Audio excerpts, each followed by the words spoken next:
چون تعریف گناه کبیره چیست؟ تعریف گناه کبیره این است که کل ذنب توعد الله علیه بنار او غضب او لعنت او عذاب او حرمان من الجنه.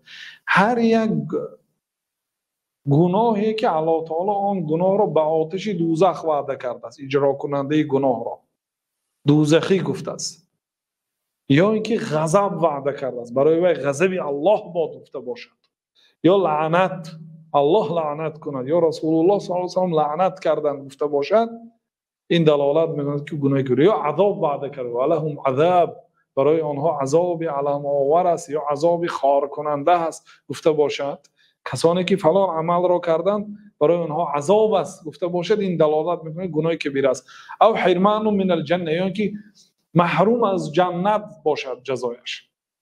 کسی که فلان عمل را میکند به جنت نمیدارد. خیلی گفتن که دیوس به جنت نمیدارد، این دلالت می‌کند که دیوس گناه کبیره بوده است، چون که محرومیت از جنت اگر وعده کرده باشند. اینچنین در کتاب تحفة الاحوذی ابوالعلا محمد بن عبدالرحمن بن مبارک فوری آوردن که او ما عین له حد، اینچنین آن گناه‌هایی که برای وی از جانب الله تعالی حد تعیین کرده شده باشد. حد یعنی جزایش را الله تعالی خودش بیان کرده است. مثلا دوز السارق و السارقه فاقطعوا ایدیهما، الله تعالی گفت که دوز مرد و دوز زن را دستانشان را ببرید.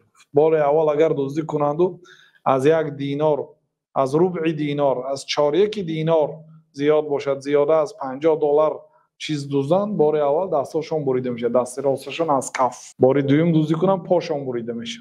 یعنی این دلالت میکنه که دزدی گناه کلان است، چون که الله تعالی به وی حد گذاشت. بعضی جنایت‌های هست که الله تعالی برای وی حد نگذاشته است و وی حواله به قاضی کرده است، حواله به عالم کرده است که تو جزاش بگذار.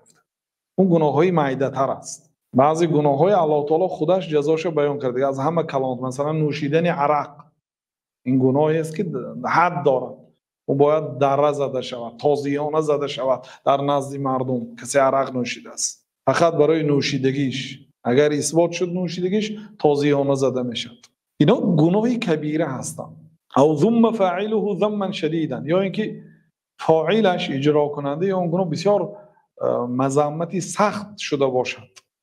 گفتی یعنی در تعریفی گناهی کبیره.